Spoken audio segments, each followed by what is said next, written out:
하나님께서 이스라엘 남유다의 왕인 여호야김과 성전 그릇 얼마를 바벨론 왕의 손에 넘기셨다라는 내용으로 시작을 했습니다. 하나님은 또 동일하게 다니엘과 세 친구들을 바벨론 땅에 포로로 보내어 살게 하셨습니다. 그렇지만 비록 다니엘과 세 친구들은 바벨론 땅에서 포로로 살게 되었지만 하나님께서는 이들을 바벨론의 탁월한 지혜자들로 세우셨습니다. 진정한 주권자, 진정한 통치자는 바벨론 왕이 아니라 오히려 포로로 끌려와 살고 있던 남유다 백성의 하나님이라는 사실이 드러나고 있는 겁니다. 마찬가지로 하나님께서는 다니엘 2, 3장에서 느부갓네살의 신상 꿈을 통해서도 진정한 주권자, 통치자는 하나님이심을 선포하셨습니다. 하나님은 바벨론 왕과 세상 왕들로 대표되는 신상들을 무너뜨리시고 영원히 망하지 않는 한 나라를 세우신다고 합니다. 이 진정한 주권자, 통치자이신 하나님의 능력은 금신상에게 절하지 않는 다니엘의 세 친구들의 구원 사건을 통하여 잘 드러납니다. 사장에서도 마찬가지입니다. 하나님께서 다시 크고 견고하고 높은 한 나무의 꿈을 통하여서 진정한 주권자, 통치자는 느부갓네살 왕이 아니라 하나님이심을 알려주셨습니다. 그럼에도 느부갓네살 왕은 교만한 모습을 내보이다가 결국 몰락하고서야 진정한 주권자, 통치자는 이스라엘의 하나님이심을 인정을 하게 됩니다. 그렇지만 이렇게 분명한 사실, 하나님만이 진정한 주권자요 통치자이심이 분명히 드러났지만 벨사살 왕은 5장에서 도리어 하나님을 모욕하고 조롱을 합니다. 결국 이렇게 교만했던 벨사살 왕은 죽음을 맞이하게 되고 바벨론 제국은 메대, 바사에 의해 무너지게 됩니다. 메대는 메디아라고도 이야기를 하고 바사는 잘 알고 계시는 페르시아입니다. 지금까지 살펴본 다니엘서 5장 내용의 주요 흐름을 보면 한 가지 분명한 사실이 보입니다. 바로 진정한 주권자, 통치하신 이스라엘의 하나님께서 모든 나라와 모든 왕을 세우시고 무너뜨리시는 분이라는 겁니다. 이 사실은 지난 시간에 살펴본 5장에 나오는 메네메네 데겔 우바르 시인이라는 글자에 잘 드러납니다. 다시 한번 기억하는 차원에서 말씀을 드립니다. 메네는 계산하다, 세다의 의미를 갖습니다. 근데 다니엘은 이 메네를 하나님께서 왕의 나라의 시대를 센다, 계산한다로 해석을 했습니다. 데겔은 무게를 잰다의 의미를 갖는데 다니엘은 왕을 저울에 달아보니 부족함이 보였다고 해석을 했습니다. 그리고 우바르 신의 바르 신에 해당되는 단어인 베레스는 둘로 나뉘다의 의미를 갖는데 다니엘은 왕의 나라가 나뉘어서 메대와 바사 사람에게 준바되었다고 해석했습니다. 결국 메네메네 데겔 우바르 신이 강조하는 것은 무엇입니까? 역시 진정한 주권자요 통치하신 하나님께서 나라의 통치권을 거두어 가시고 나라의 통치권을 넘겨주신다라는 사실입니다.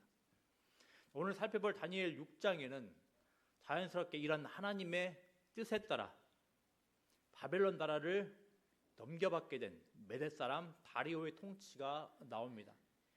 메대 사람 다리오는 페르시아의 왕 고레스와 연합군을 이루어서 바벨론을 무너뜨렸는데, 먼저 우리가 읽고 있는 다니엘서 6장에는 우리에게 잘 알려진 고레스 왕이 아닌 메대의 통치자인 다리오의 모습이 나옵니다. 하나님의 뜻에 따라 나라를 얻은 다리오는 이제 광활한 영토를 효과적으로 다스리기 위해 관리들을 세웁니다. 그런데 주목할 만한 사실이 있습니다.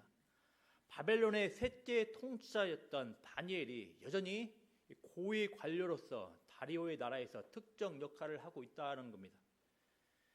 다니엘을 남유다로부터 끌어와 바벨론에서 포로로 살게 했던 바벨론 왕들은 계속해서 갈렸습니다. 그렇지만 계속해서 다니엘은 하나님의 손과 발이 되어 이방 나라를 지금 다스리고 있습니다. 얼마나 다니엘의 실력이 탁월하고 또 다리오 왕에게도 강력한 어필이 되었던지 다리오 왕은 다니엘을 세워 전국을 다스리게 하려는 인사 계획을 갖습니다. 그런데 이렇게 다니엘이 이방 나라에서 두드러지니 어떤 일들이 나타납니까? 다니엘을 시기하고 질투하는 총리들과 고관들이 국사에 대하여서 고발할 근거를 찾고자 합니다. 그렇지만 이들은 다니엘에게서 아무 근거, 아무 허물도 찾지 못하였다고 합니다. 왜냐하면 다니엘은 충성되어 아무 그릇됨도 없고 아무 허물도 없기 때문입니다. 어떻게 이럴 수 있겠습니까? 다니엘은 실력도 탁월할 뿐만 아니라 어떤 허물도 찾을 수 없을 정도로 깨끗하다고 합니다. 얼마나 다니엘이 충성되고 깨끗한지 총리들과 고관들은 5절에서 이렇게 말을 합니다. 이 다니엘은 그 하나님의 율법에서 근거를 찾지 못하면 그를 고발할 수 없으리라, 이렇게 이야기를 합니다. 이들에 따르면 다니엘은 직장에서 아무 허물도 발견할 수 없을 정도로 깨끗하고 충성된 자입니다. 그러니 하나님의 율법에서 고발 근거를 찾아야 한다라는 겁니다. 이들은 직장의 영역에서 다리오 왕에게 다니엘을 고발할 근거를 못 찾으니 하나님의 율법, 곧 하나님을 향한 다니엘의 신앙을 이용하여 다리오 왕에게 고발하고자 한 겁니다. 우리는 이방인들인 총리들과 고관들이 다니엘을 바라보고 인식하는 모습을 통하여서 세상 속에서 살아가는 하나님의 백성들의 신앙이 어떠해야 하는지 배웁니다. 3절에 보면 다니엘은 마음이 민첩하여라는 내용이 나옵니다. 이 내용은 뛰어난 영, 특별한 영으로 번역할 수 있습니다. 이 번역이 더 적절해 보입니다. 다니엘서에는 이방 왕이나 이방 사람들이 다니엘을 향하여서 이렇게 말을 하는 모습들이 종종 나오기 때문입니다. 신들의 영이 있어서 명철과 총명과 비상한 지혜가 있다고 이렇게 말들을 합니다. 이방인 입장에서 다니엘은 분명 예사롭지 않고 특별하고 뛰어난 사람입니다. 그런데 이들은 다니엘이 이런 모습을 보인 근거를 이방신을 섬기는 자신들의 관점에 따라 신들의 영에서 찾습니다. 그렇다면 뒤집어 보면 하나님의 백성의 관점에서 다니엘은 어떤 자이겠습니까? 아마도 하나님이 주신 영이 내주하는 자이라는 것을 암시할 겁니다. 하나님께서 주신 영으로 인해 다니엘은 국정 운영에 있어서도 탁월하게 감당을 했으며 국사에 대하여 고발할 근거를 찾지 못할 정도로 충성되며 허물이 없는 자라고 이야기를 합니다. 이를 통해서 우리는 무엇을 배울 수 있습니까? 다니엘은 신앙의 영역과 세상의 영역을 무조건 분리하여 살지 않았습니다. 하나님이 주신 영으로 인해 국정 운영을 탁월하게 수행했던 다니엘은 자신이 살고 있으며 자신이 일하고 있는 이 나라를 위해 성실하게 충성되게 헌신을 했습니다. 국사에 대하여 아무 고발할 근거를 찾지 못할 정도로 충성되어서 아무 그릇됨도 없고 아무 허물도 없는 다니엘의 이 모습은 분명 우리에게 도전이 되며 우리의 그 신앙의 범위를 넓혀줍니다. 우리는 하나님께서 주신 영이 내주하는 다니엘을 통하여 하나님 나라 백성이면서 동시에 이 나라의 국민인 우리의 신앙이 어찌해야 하는지 배웁니다. 기억하시겠지만 남유다가 멸망하기 전에 에레미야는 바벨론에서 포로로 살아갈 자들에게 이런 하나님의 말씀을 전했습니다. 에레미야 29장 7절에서 이런 말씀을 전했습니다. 너희는 내가 사로잡혀 가게 한 그 성읍의 평안을 구하고 그를 위하여 여호와께 기도하라. 이는 그 성읍이 평안함으로 너희도 평안할 것임이라. 이렇게 에레미야는 바벨론의 포로로 끌려갈 하나님의 백성에게 이런 말씀을 전했습니다. 하나님의 영이 내주하는 다니엘은 이 말씀에 근거하여 바벨론의 시대 때에도 국사를 대했고 또 다리오 왕의 시대 때에도 충성되이 국사를 대했습니다. 분명 다니엘은 다리오 왕은 이방 왕이며 또 다리오 왕이 다스리는 나라는 문제가 많은 나라라는 것을 잘 알고 있을 겁니다. 그렇지만 하나님께서 바벨론 나라를 메대와 바사에게 나누어 주신 것도 잘 알고 있습니다. 이런 이유로 다니엘은 다리오가 세운 총리라는 위치에서 다리오 왕을 위하여 또 다리오 왕의 나라를 위해서 충성되게 일을 합니다. 다니엘을 고발하는 총리들과 고관들은 겉으로는 다리오 왕에게 충성을 하는 모습을 보이지만 실제로 다리오 왕에게 충성스러운 모습을 보이는 자는 다니엘입니다. 다니엘을 고발하는 총리들과 고관들은 겉으로는 자신들이 나라를 위하는 것이라고 주장하지만 실제로는 나라에 진정한 유익을 주는 자는 다니엘인 겁니다. 이 땅에서 살아가는 하나님 백성의 신앙 또한 이런 모습이 있어야 하겠습니다. 하나님의 영이 내주하는 신앙 있는 사람은 함부로 이 나라는 무조건 악하니 상종하지 말아야 해라고 주장하지 않습니다. 또 이 나라의 지도자는 불신자이니 협조하지 않아야 해라고 주장하지 않습니다. 마찬가지로 내 직장 상사는 신앙 없는 사람이니 내 직장 상사는 돈을 벌기 위한 수단일 뿐이야 라고 이렇게 주장하지 않습니다. 내 직장 상사는 하나님과 상관없는 세상 사람이기에 피해야 할 대상, 무시할 대상으로 여기지 않습니다. 하나님의 백성은 나라의 유익을 위해서, 우리가 속한 일터의 유익을 위해서 최선을 다해 성실하게 살아갑니다. 하나님의 백성은 이 나라의 평안을 위해, 우리가 속한 일터의 평안을 위해서 최선을 다해 일해 나갑니다. 하나님의 백성은 이 나라의 평안을 위해, 또 우리가 속한 일터의 평안을 위해서 기도로서 섬기는 자들입니다. 신앙 좋음은 결코 교회 안에서만 나타나는 것이 아니라 우리가 살아가는 이 나라, 이 일터의 영역에서도 나타납니다. 우리를 이 나라 가운데서 살게 하시고 우리를 이 일터의 영역으로 보내주신 하나님의 뜻을 따라서 성실하게 살아가고 일하는 것 또한 신앙이라는 것을 꼭 기억하시길 바랍니다. 대선이 끝났습니다. 여러분, 하나님의 영이 임한 다니엘의 모습을 보건대 우리는 이 나라에 대해서 이제 아무런 관심도 갖지 않을 수 없는 겁니다. 우리는 물론 직접적으로 국사를 처리하는 입장에 서 있지 않는 경우가 많습니다. 그럼에도 우리는 하나님께서 우리를 이 땅 가운데로 보내시고 또 2025년이라는 시대를 살게 하심을 알고서 이 나라의 유익을 위해 기도하며 또 각자의 영역에서 성실하게 살아가며 섬겨야 하겠습니다. 특히 정치계에 있는 그리스도인들, 정치인들이 하나님을 경외하며 하나님께서 보내신 이 나라의 유익을 위하여서, 국민의 유익을 위하여서 성실하게 헌신할 수 있도록 기도해 주는 은혜가 있어야 하겠습니다.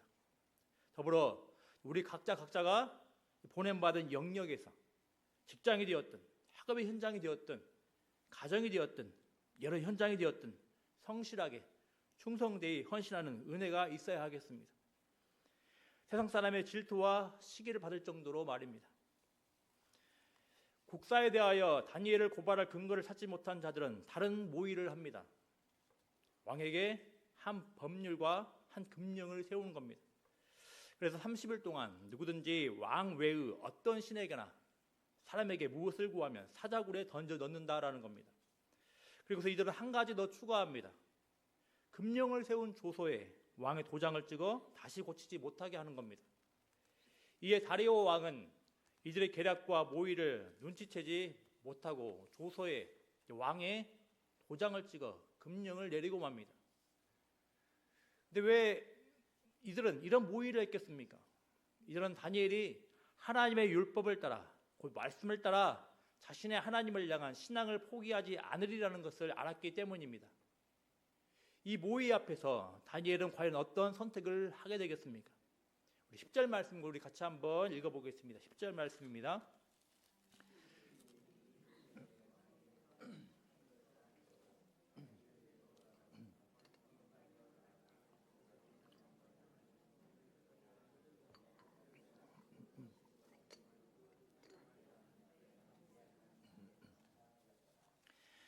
말씀에 따르면 분명 다니엘은 조서의 내용을 알고 이 조서의 왕의 도장이 찍힌 것도 압니다. 그런데도 계속해서 다니엘은 해왔던 기도를 합니다. 그렇다면 분명 다니엘의 이 기도는 목숨을 건 행위라 할 수 있을 겁니다. 이 다니엘의 기도는 단순히 종교상의 형식상의 기도를 뛰어넘는 절대적 헌신, 충성의 고백인 겁니다.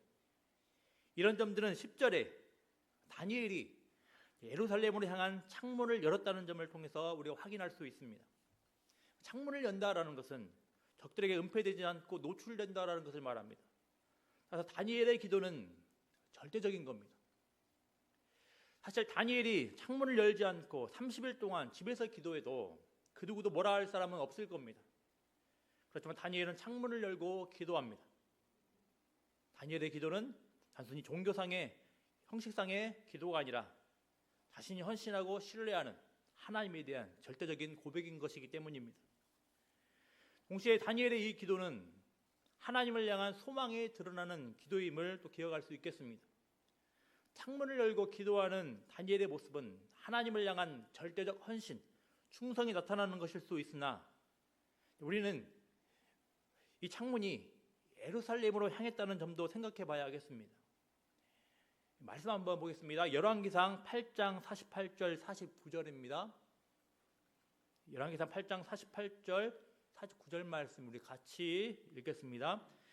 자기를 사로잡아간 적국의 땅에서 온 마음과 온 뜻으로 주께 돌아와서 주께서 그들의 조상들에게 주신 땅 곧 주께서 택하신 성읍과 내가 주의 이름을 위하여 건축한 성전 있는 쪽을 향하여 주께 기도하거든 주는 계신 곳 하늘에서 그들의 기도와 간구를 들으시고 그들의 일을 돌아보시며 아멘. 이 구절은 솔로몬이 성전 봉헌을 하며 드리는 기도 내용의 후반부에 해당되는 부분입니다. 이미 솔로몬은 가장 영광스러운 성전을 봉헌하면서도 이스라엘의 몰락을 바라보고 있습니다. 불순종과 우상숭배로 몰락할 것을 지금 바라보고 있습니다. 솔로몬의 기도에 따르면 하나님의 백성 이스라엘은 남유다는 적국의 땅으로 포로로 끌려갈 겁니다. 이게 끝이 아닙니다. 솔로몬은 이렇게 기도합니다. 주의 백성들이 온 마음과 온 뜻으로 주께 돌아와서 기도하면 특히 오늘 다니엘의 기도와 연관해서는 내가 주의 이름을 위하여 건축한 성전 있는 쪽을 향하여 주께 기도하거든 주님 계신 곳 하늘에서 그들의 기도와 간구를 들으시고 그들의 일을 돌아봐달라고 솔로몬은 기도하고 있습니다. 다니엘은 분명 솔로몬의 이 기도 내용을 기억하며 기도하고 있을 겁니다. 다니엘은 비록 현재 포로로 살아가고 있지만 하나님께서 반드시 자신들의 기도를 들으시고 하나님 나라를 회복시킬 것을 바라보며 기도하고 있는 겁니다. 하나님께서 다시 회복시키시는 하나님 나라를 소망하고 기도하고 있는 겁니다. 지금까지의 내용처럼 다니엘은 목숨이 걸린 상황에서도 하나님께 기도하였습니다. 하나님을 신뢰함으로 하나님께 소망을 둠으로 기도하였습니다. 그리고 앞서서 우리는 하나님의 영이 있는 다니엘의 모습을 통하여서 하나님의 백성은 하나님께서 보내신 나라를 위해 그 일터를 위해 성실하게 충성되게 헌신하는 것 또한 신앙의 한 부분임을 살펴봤습니다. 그렇지만 분명한 사실을 기억해야 하겠습니다. 하나님의 백성은 분명 우리나라의 우리의 일터의 유익을 위하여서 충성된 모습을 보여야 하겠지만 우리를 이 땅 가운데 보내신 하나님의 뜻과 정면으로 충돌할 때 우리는 하나님 편을 선택하며 하나님께 충성해야 한다라는 겁니다. 오늘 본문은 단순히 다니엘이 계속해서 기도하는 모습을 보였다 정도의 교훈만을 전하지 않고 다니엘이 살아가는 세상에서는 하나님의 법과 이 세상의 왕의 법에 충돌이 일어난다는 점을 가르쳐주고 있는 셈입니다. 하나님의 법과 왕의 법에 충돌이 일어날 때 하나님의 백성은 어떻게 해야 하겠습니까? 분명 다리오 왕의 금령은 하나님의 법을 따르려는 주의 백성들을 위협하며 심지어 사자굴 속으로 던져지게 할 텐데 하나님의 백성은 어떻게 해야 하겠습니까? 다니엘은 하나님의 법을 따라 하나님께서 주신 약속 말씀을 기억을 하며 예루살렘을 향하여 창문을 열고 기도합니다. 이 사실은 하나님의 백성은 하나님의 법과 왕의 법이 충돌할 때 하나님의 법을 선택해야 함을 알려주는 겁니다. 다니엘은 하나님의 법을 선택함으로 어떤 상황에서도 하나님을 신뢰한다는 사실, 하나님께 소망을 둔다는 사실을 증언한 겁니다. 지금 우리도 하나님의 법과 세상의 법이 숱하게 충돌하는 세상을 살고 있습니다. 세상의 법을 따르지 않을 때 특히 다니엘처럼 믿음으로 살아가려 하며 하나님의 법을 따라가려 할 때 하나님의 백성에겐 어떤 일들이 닥칩니까? 불의의 눈감을 하는 세상의 법 앞에서 하나님의 법을 따를 때 어떤 일들이 벌어집니까? 또 하나님의 법을 기억하며 예배드리려고 할 때 무시와 조롱이 올 수도 있습니다. 하다못해 식사 전에 기도하는 모습을 통해서도 불편한 시선들을 감내하기도 합니다. 출세 못할 수도 있습니다.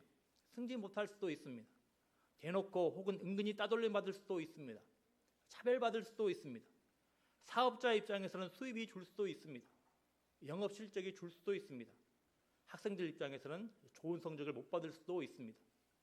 분명히 이렇게 세상의 법과 하나님의 법이 충돌할 때 부담스러운 상황이 옵니다.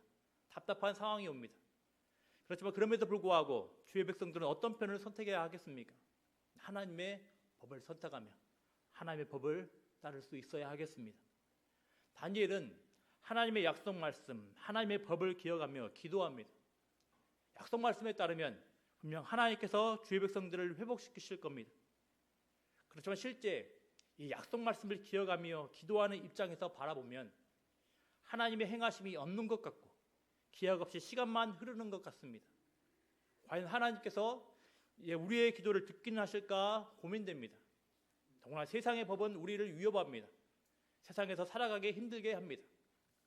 그럼에도 우리는 하나님의 법을 택해야 합니다.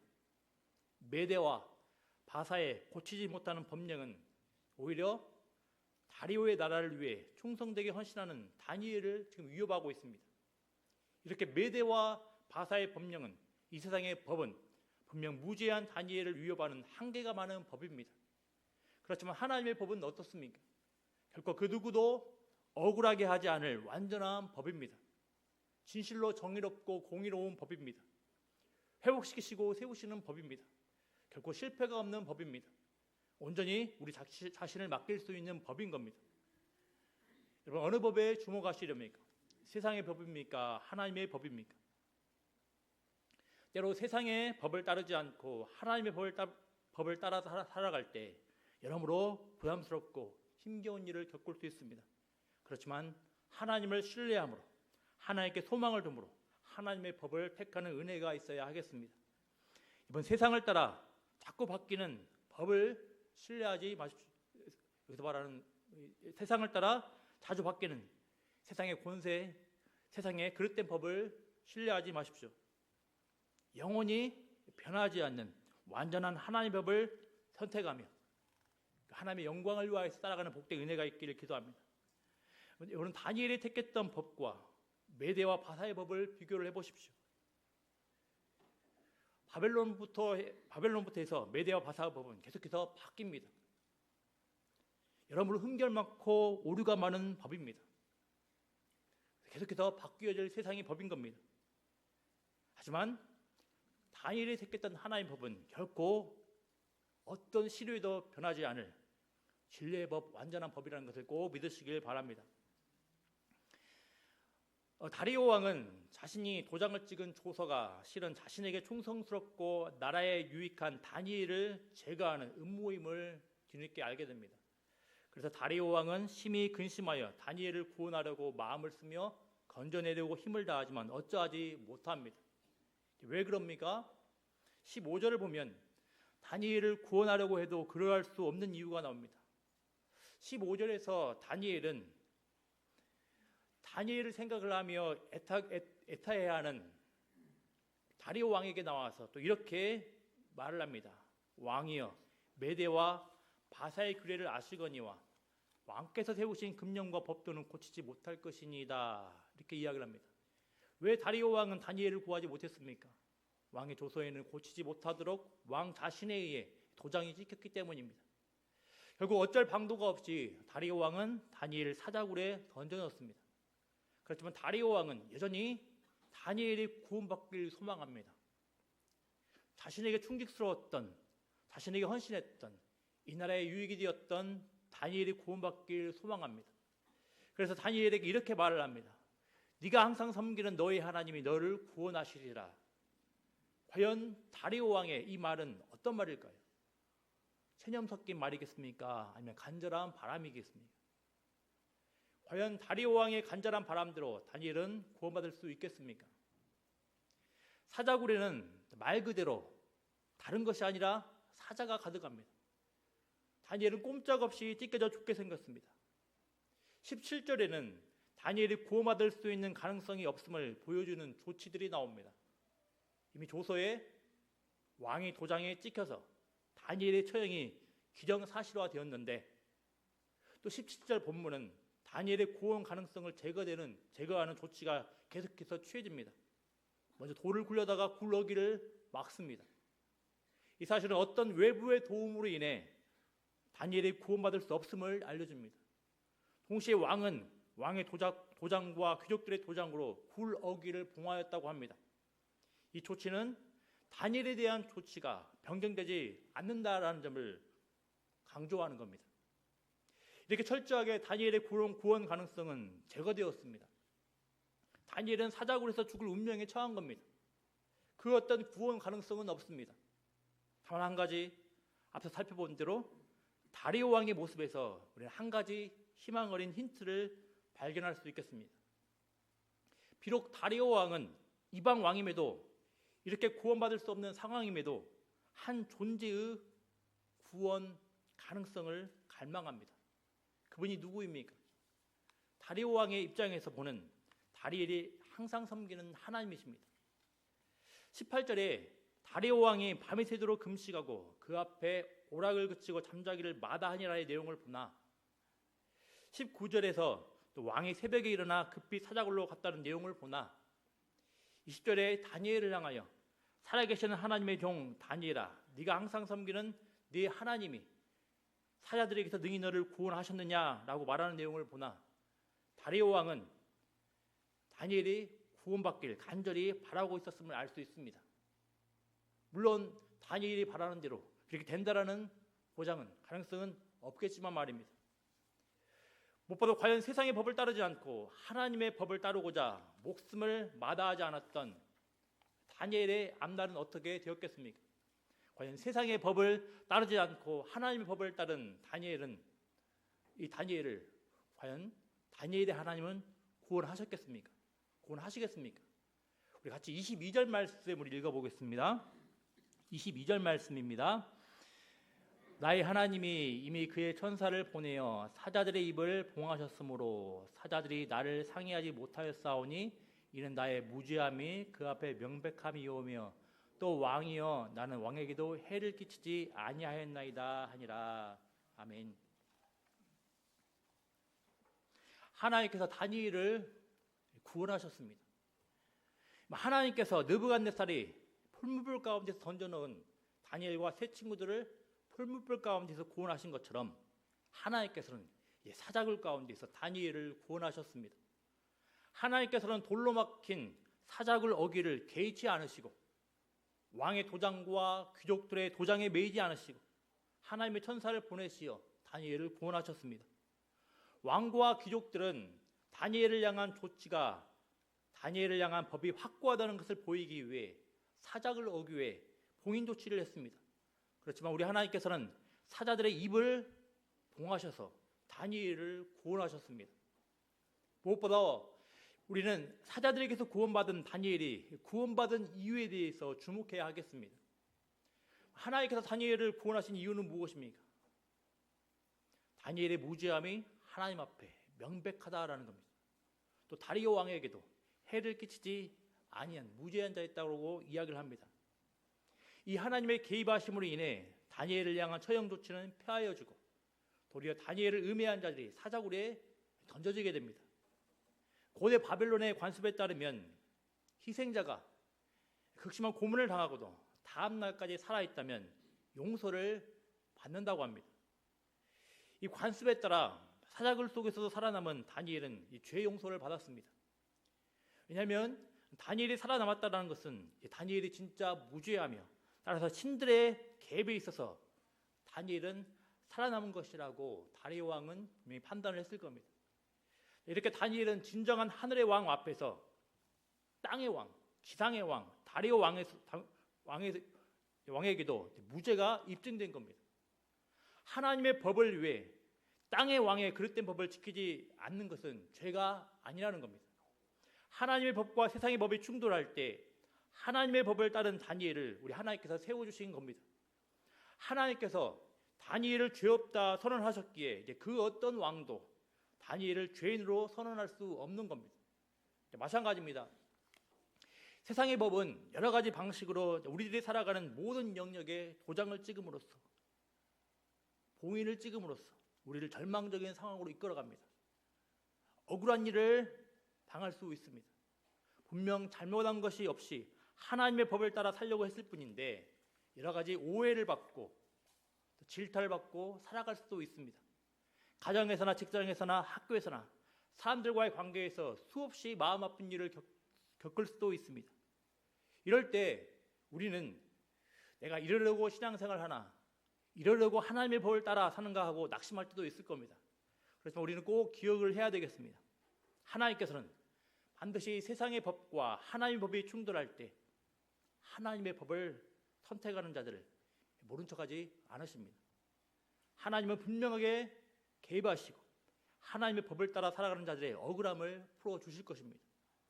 하나님께서 하나님의 법을 더 소중히 여기며 이 세상의 법을 따르지 않는 자들을 세워주실 것입니다. 다리오는 자신에게 충성하는 다니엘을 구하기 위해 애를 태우는 모습을 계속해서 보였습니다. 그렇지만 다리오 왕은 아무것도 할 수 없었습니다. 이렇게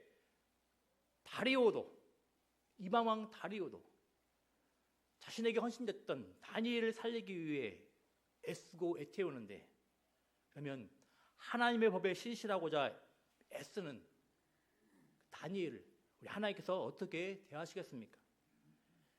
여러분, 우리 하나님은 유한한 세상 왕이 아니라 하늘의 왕이심을 꼭 기억하시기 바랍니다. 우리 하나님은 자신의 백성을 사랑하시며 돌보시는 분이십니다. 이번 하나님의 법을 택함으로 어려움과 힘듦이 있다고 해서 결코 의심하지 마시기 바랍니다. 우리 하나님은 하늘의 왕이시고 살아계신 하나님이심을 꼭 기억하시기 바랍니다. 이 말씀 읽겠습니다. 이제 다니엘 전반부가 끝났습니다. 다니엘 전반부 1장부터 6장은 주로 이방나라 궁정에서 벌어지는 지상의 일들에 대해 기록을 하고 있습니다. 특히 포로로서 이방나라에서 살아가는 하나님의 백성의 일들을 이야기하고 있습니다. 그렇지만 포로로 살아간다고 해서 체념하며 한숨 지으며 낙담하며 살아갈 필요가 결코 없습니다. 6장을 마무리하며 느부갓네살 왕의 고백에 뒤이어 다리오 왕의 간증을 통하여서 하나님은 또 어떤 분이시고 하나님의 백성은 이 지상에서 어떻게 살아야 하는지 보여주고 있습니다. 하나님은 어떤 분입니까? 다리오 왕의 그 간증의 모습, 찬양을 보면 하나님은 어떤 분이십니까? 오늘 초반에 1장부터 5장을 내용을 요약한 대로 하나님은 구원도 하시며 건져내기도 하시는 영원한 주권자, 통치자 되시는 분이십니다. 하늘에서든지 땅에서든지 이적과 기사를 행하시는 하나님이십니다. 다니엘을 구원하여 사자의 입에서 구원하실 하나님이신 겁니다. 분명 우리가 살아가는 세상은 세상의 법이 좌우하고 있는 경우가 많기에 믿음을 지키며 살아가는 게 버겁습니다. 여러 가지 위협과 불리에 처할 수도 있습니다. 그렇지만 오늘 본문은 분명히 명확히 하늘의 하나님 백성이 지상에서 살아가는 그 하나님의 방식을 이야기를 하고 있는데 어떻게 이야기를 하고 있습니까? 하나님의 법과 세상의 법이 충돌할 때 하나님의 법을 선택하라고, 하나님의 법을 따라가라고 분명히 이야기를 합니다. 그리고 우리 하나님께서 세상의 봉의를 분명히 해제하시고 하나님께서 자신의 백성들을 구원하시고 돌보신다라고 말씀을 합니다. 이 사실들을 기억을 하면서 이 땅 가운데서 세상의 법이 아니라 하나님의 법을 선택하며 나아가는 복된 은혜가 있기를 기도합니다. 더불어 혹여라도 세상의 법 앞에서 혹여라도 여러 가지 어려운 일, 슬픈 일을 겪고 있다면 하늘의 하나님께서 여전히 우리를 돌보시고 우리 어려움의 문제인 세상의 봉인들을 해제하신다는 사실을 꼭 기억을 하면서 우리 하늘의 하나님을 신뢰하며 하나님께 소망을 주는 복된 은혜가 있기를 기도합니다. 기도하겠습니다.